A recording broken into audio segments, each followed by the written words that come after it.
Você já decidiu ir embora, já tomou coragem, mas no fundo ainda se pergunta: será que ele vai voltar? Ele vai me procurar novamente? Será que finalmente ele vai me deixar em paz? Muitas mulheres chegam ao meu consultório exatamente nesse ponto. Elas não têm mais dúvida de que precisam sair, mas elas têm muito medo do que pode vir depois. Hoje eu quero te mostrar com clareza o que o narcisista realmente faz quando você vai embora e como você pode se preparar emocionalmente para cada uma etapa dessa saída. Eu sou Milton Menezes e em 38 anos de experiência psicoterapêutica, aprendi como pode ser mais difícil do que se pode imaginar sair de uma relação tóxica, de uma relação narcisista. Quando você então está numa relação como essa e começa a pensar em sair, você acaba tendo medo da reação dele. Você já não se sente segura de como ele vai reagir quando você decidir informar ele que você quer sair, que você vai embora, que você quer acabar. Mas isso não significa que você é fraca. Significa, na maioria das vezes, que você viveu um ciclo de manipulação emocional, um tipo de envolvimento que faz você se sentir prisioneira, insegura da decisão e do que vem a seguir. Relacionamentos com narcisistas criam uma dependência psicológica, um tipo de vínculo que é muito difícil de desatar. Não é simplesmente amor, é um vínculo traumático. E aqui está algo ainda mais importante. O que mais assusta, então, normalmente você, não é terminar. É não saber como ele vai reagir, como ele vai se comportar, como você vai se sentir depois. E essa insegurança é absolutamente compreensível para quem está numa situação de decisão de sair iminente. Ao longo, então, da minha experiência desses 38 anos como psicoterapeuta, eu aprendi algo que muitas pessoas, muitas vezes, não explicam com clareza para quem está numa situação como essa. O narcisista, ele não reage ao fim como uma pessoa comum. Nós pensamos que ele está, então, numa reação como uma pessoa comum, que lida com o relacionamento com uma visão comum, mas, na verdade, ele não pensa, ela terminou, eu preciso respeitar. Ela terminou, eu preciso dar o início para a nova vida. Na verdade, quando a vítima do narcisista ela vai embora, ele pensa, como é que eu recupero o controle? Como eu trago ela novamente para esse lugar onde ela estava? Então é importante você perceber que na estrutura psicológica do narcisista existe uma lógica, uma dinâmica que é diferente de uma pessoa normal, que está num relacionamento normal, que vai sofrer com a perda, vai ficar frustrada com uma separação. Nessa estrutura do narcisista, a perda ela não é vivida e processada como uma tristeza. A tristeza é uma emoção básica que tem a ver com a sensação de perda, de falta. O narcisista não funciona assim. Para ele, a sua separação, a perda, ela é vivida como uma ameaça ao ego. Ela é vivida como uma afronta à superioridade dele, ao domínio dele. E isso faz então com que ele tenha um comportamento completamente diferente. A primeira reação normalmente é uma tentativa de reconquista. E essa tentativa de reconquista não é sobre amor, não é sobre uma tentativa de voltar e reparar a relação. Isso é controle. E controle não é amor. Ele vai usar então de promessas vazias, vai explorar muitas vezes as fragilidades emocionais que ele já conhece, que ele conseguiu explorar ao longo do relacionamento e vai usar essas fragilidades como forma de te capturar. Ele vai enxergar a relação então como posse e não como uma troca afetiva. Essa posse então faz com que ele tente reconquistar para voltar a ter o controle. Mas controle não é amor. A outra coisa que ele vai fazer, quando você então se separa dele, quando você se afasta dele, é tentar culpar você, é inverter a culpa, faz uma inversão, muitas vezes para ele poder preservar junto às pessoas, a imagem dele, a autoimagem dele fica preservada. Então ele vai projetar sobre você a culpa do término do relacionamento. Ele vai tentar reescrever a narrativa para parecer então que ele é um injustiçado, que ele tentou então durante muito tempo, que ele fez de tudo para que as pessoas, para que você permanecesse e as pessoas vejam isso. Mas no fundo ele está fazendo isso para proteger a autoimagem dele de perfeição, a autoimagem dele de que como ele é bom, e ele faz isso a qualquer preço. E aí, uma das outras reações que o narcisista costuma fazer quando você vai embora é ele começar a buscar, então, imediatamente aquilo que a gente chama de um novo suprimento.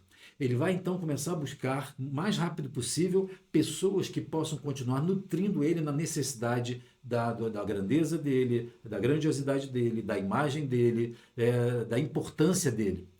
Porque ele acaba, nessa estrutura psicológica do narcisista, ele vê as pessoas não como pessoas, ele vê pessoas como fontes de validação, como suprimento de validação.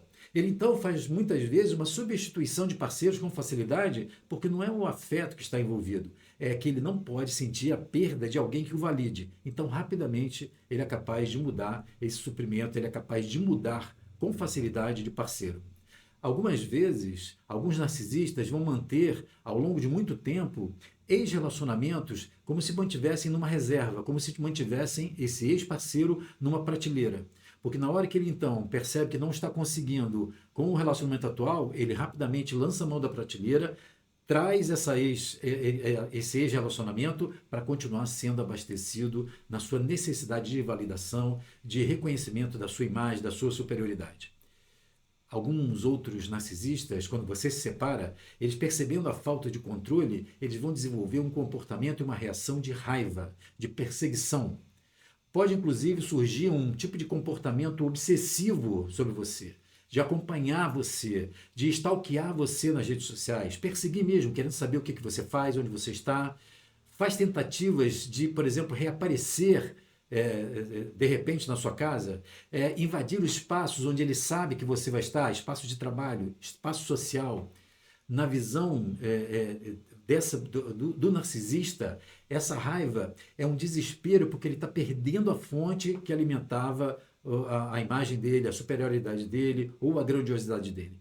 Essa raiva, então, é uma reação porque a pessoa não se manteve nutrindo ele como ele desejava. Porque, como todo narcisista, o centro de importância está nele, não está em mais nada. Está na garantia e na manutenção da importância dele. Um outro recurso que um narcisista pode usar, que não é essa raiva agressiva, mas é o recurso da difamação. Quando ele começa, então, a fazer uma vitimização pública. Ele começa, então, a querer mostrar para todo mundo como é que ele foi vítima do relacionamento. Ele é capaz de começar a espalhar mentiras, criar histórias e narrativas, colocando em você, colocando em algumas situações falsas, a justificativa por que ele está sofrendo. Ele vai distorcer fatos, ele vai buscar, então, nessa vitimização, um tipo de simpatia social. Essa difamação, então, tem um duplo sentido, de preservar a reputação dele e de destruir a reputação da vítima. Porque com isso ele faz o papel do coitado e ela então da vilã. Ele não tem responsabilidade nenhuma, a responsabilidade está sobre você. Então, quando você então percebe esse jogo, você tem que estar preparado quando você vai embora, porque normalmente o narcisista vai usar algumas estratégias, alguns comportamentos que eu venho observando na minha clínica ao longo de todos esses anos. Esses são talvez os mais comuns, os mais frequentes que você deve observar e se preparar para lidar com eles.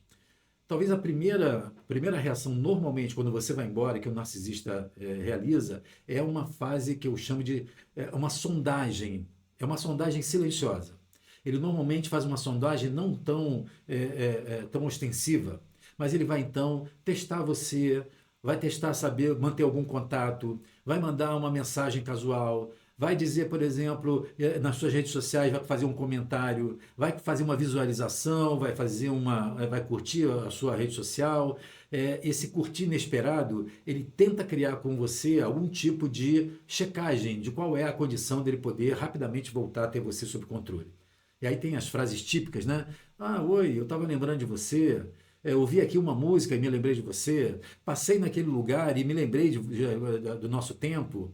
Sempre fazendo questão de mobilizar você em alguns momentos onde ele quer checar se você ainda está ligado. Mas veja, isso não é saudade.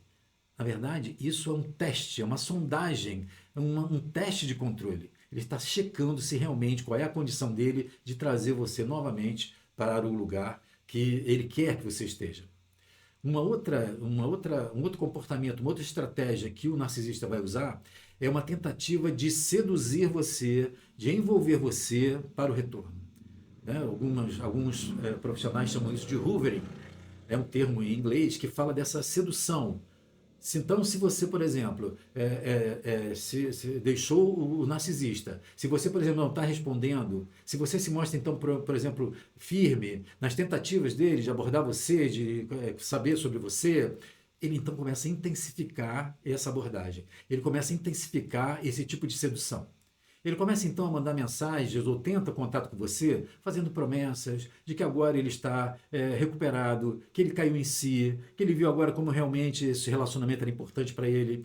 Ele tem um arrependimento quase que teatral, um arrependimento cinematográfico, tentando mobilizar você e as pessoas à sua volta.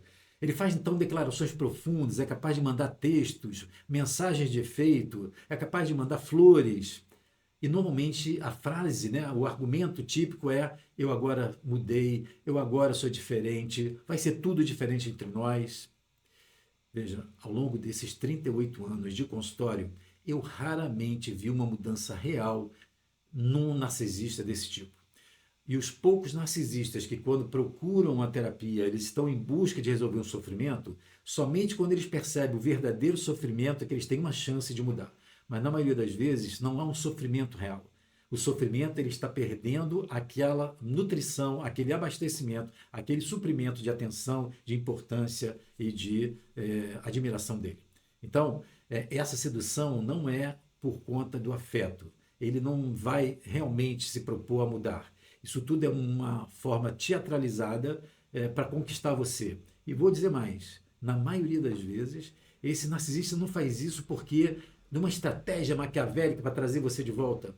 Ele de fato acredita que é assim. Ele de fato que acredita que ele é capaz de mudar, mas ele não tem de fato uma proposta sincera de mudança.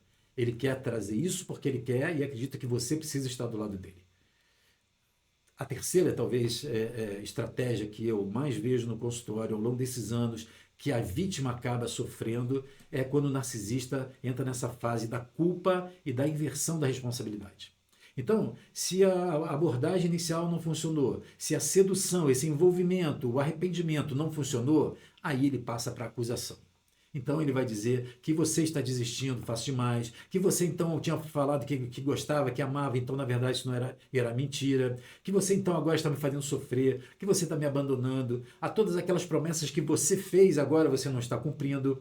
Então ele precisa fazer com que você se sinta responsável, porque pelo sofrimento dele você então reveja a sua posição, você se sinta penalizada e se sentindo culpada aumenta a chance de você retornar. E, infelizmente, muitas vítimas, diante disso, se sentem realmente muito culpadas de estarem fazendo isso com o narcisista e acabam retornando.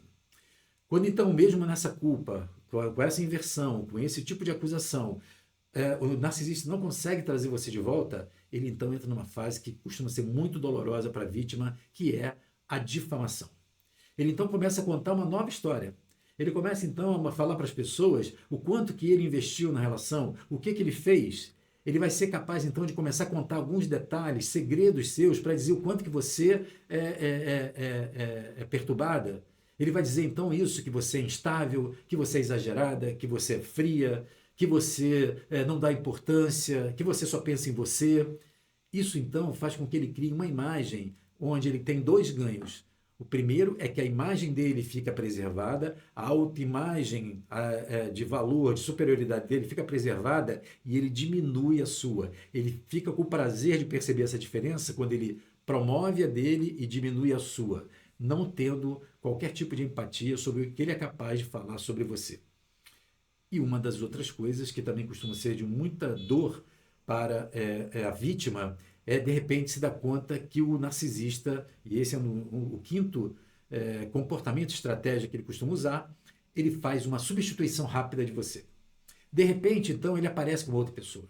Eu me lembro de uma cliente que, então, num processo desse de abandonar, de ir embora de um narcisista, e ela consegue, então, manter um distanciamento e tal, mas ele sabia que ela frequentava semanalmente um grupo social em que eles tinham uma festa, um local de música e tal. Ele, então, vai até o local e ele, então, de repente, esbarra com ela, mas ele está, então, com uma outra pessoa, ele, então, faz questão de beijar essa nova pessoa na frente dela, ele faz, então, de tudo para mostrar a você que você foi substituída. Mas atenção, não é que ele está tentando refazer a vida, não é porque ele está tentando realmente reconstruir a vida, não é porque ele casualmente encontrou você.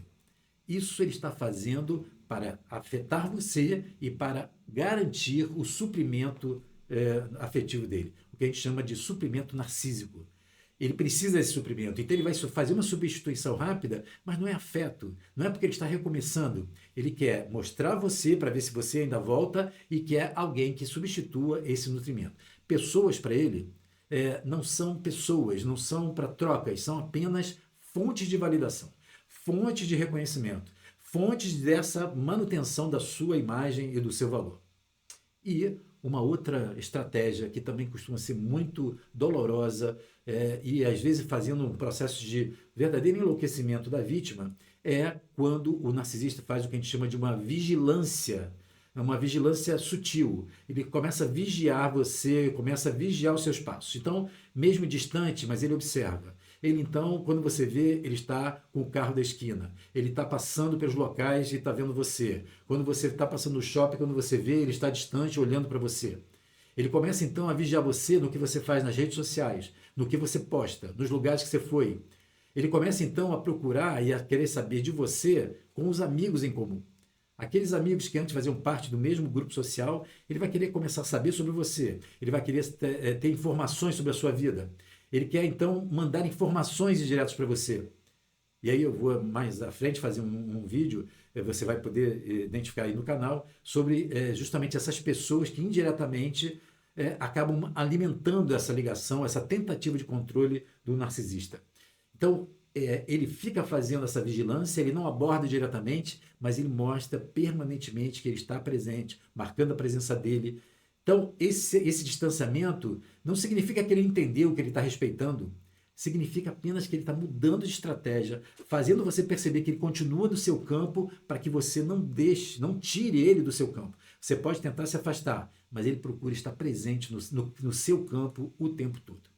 Então, é claro que nesses anos todos eu poderia contar para você diversos casos, histórias reais de centenas de mulheres, principalmente mulheres, mas homens também, que passaram por casos, como eu já falei, de difamação, do retorno arrependido, né? Ou seja, o narcisista que volta arrependido e a vítima acolhe e daqui a pouco ela passa novamente alimentando o ciclo narcisista.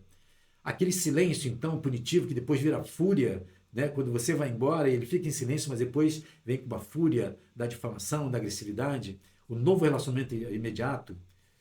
Mas eu me lembro de um caso especial que eu quero trazer para você hoje, de uma paciente que decidiu fazer, usando um dos recursos disponíveis e divulgados na internet, do chamado contato zero. Após anos de manipulação, em cima de uma relação muito infeliz, de muita frustração, ela resolveu, então, romper com esse narcisista, com esse relacionamento, conseguiu, então, tirar as coisas dele de casa, ele já dependia financeiramente dele, então tirou o cartão de crédito, tirou o nome de banco, enfim. E contato zero. Nada nas redes sociais, nenhum tipo de contato, bloqueou em todos os lugares e tal. Então, na primeira semana, ela chegou para mim nesse ponto, porque ela estava na saída, né, desse processo e ela resolveu fazer o contato zero. E eu falei para ela dos cuidados em relação ao contato zero. Na primeira semana, ela falou assim, estou conseguindo. Silêncio absoluto. Ele não entrou em contato, não mandou mensagem, não procurou saber, não apareceu. E ela falou assim, nossa, eu estou realmente muito satisfeita porque eu vou superar isso. Só que, na segunda semana, ele manda então uma mensagem nostálgica. Nossa, como era bom, como foi bom aquela viagem que nós fizemos quando nós fomos para a Chapada Diamantina, como foi importante para mim saber, agora eu dou valor, uma mensagem nostálgica. Na terceira vez, na terceira ou quarta mensagem, ele fala assim, eu percebi como é que realmente eu fui estúpido, eu não valorizei você. E ele pede então, manda um áudio para ela, que ela depois me mostrou, um áudio extremamente emocionado, pedindo desculpas a ela, pedindo que ela reconsiderasse, porque tudo aquilo seria, poder ser reconstruído. Quando então ela não respondeu e ela procurou manter, veio a fase da vitimização pública.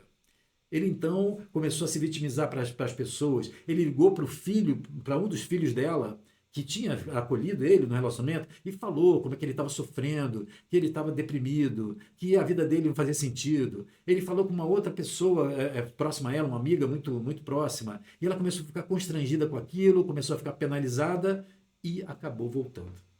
Acabou voltando e dentro do processo terapêutico mostrando a ela, mas o que, que realmente você quer? Porque no processo terapêutico nem sempre vai ser a separação que é a solução.